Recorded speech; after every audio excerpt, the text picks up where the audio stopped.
જય કિસાન. તો ખેડૂત મિત્રો 15 જૂન 2026 અને ચિંતાના સમાચાર કે જે નૈઋત્યનું ચોમાસું સક્રિય હતું, ઘણી બધી તાકાતથી જે પૂર્વની જે પાંખ હતી બંગાળની ખાડીવાળી, તે ઘણા રાજ્યો ભારતના કવર કરી અને આગળ ચાલતી હતી. તેમજ 8 તારીખથી મહારાષ્ટ્ર પૂગેલું જે નૈઋત્યનું ચોમાસું કે જે ત્યાંથી આગળ નથી વધ્યું અને ઊભું રહી ગયું છે, કારણ કે વાયવ્યના પવનો, સૂકા પવનો તેને રોકે છે અને યોગ્ય સપોર્ટ ન મળતા આગળ આવતું નથી. તો ખેડૂત મિત્રો, આમ ચિંતા ન કરતા, કારણ કે ચોમાસું ખાસ તો આગળ આવશે, પણ ધીમે ધીમે આગળ આવે.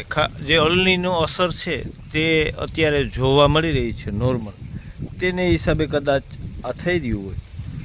તો હજી કાંઈ મોડું પણ નથી થયું.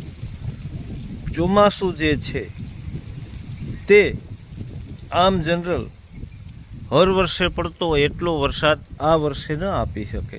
હર વર્ષે 125% પડતા વરસાદ આ વર્ષે 92 થી 95% પડે એવી શક્યતા, જેમાં ગંભીર દુષ્કાળ નહીં પડે પણ સામાન્ય ચોમાસું રહે. તો ખેડૂત મિત્રો, ન્યૂઝવાળા વધારીને બતાવે તે જોઈ અને બીવાનું નથી, કારણ કે મહારાષ્ટ્રમાં રોકાણું પણ તે હવે સક્રિય થાય અને ધીમી ગતિએ આગળ આવશે.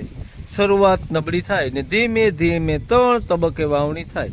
તો ખેડૂત મિત્રો, સાવચેત રહેવું, વાવણીમાં ઉતાવળ ન કરવી, જમીનનો ભેજ ચેક કરીને પછી જ બિયારણ નાખવું. પાછું બિયારણ લઈ શકે એવી ખેડૂતની તાકાત નથી.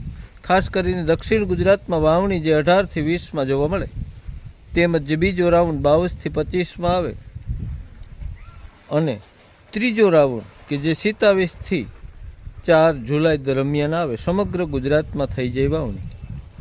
તો સરેરાશ જૂન અને જુલાઈ 2026ના ચોમાસામાં નબળા રહી જાય એવા સંકેત મળી રહ્યા છે. અને ખેડૂત મિત્રો, ચોમાસાની પીછે મોટી આજે પીછેહટ થઈ છે, તે પણ એક દુઃખદ સમાચાર છે, પણ પાછું સક્રિય થાય એવી શક્યતા છે. તો ખેડૂત મિત્રો, ખેતી કામનું આયોજન કરજો. હાવ દુષ્કાળ નથી, પણ વરસાદ નબળો થાય એવી શક્યતા ઊભી થઈ. જય હિન્દ, જય કિસાન.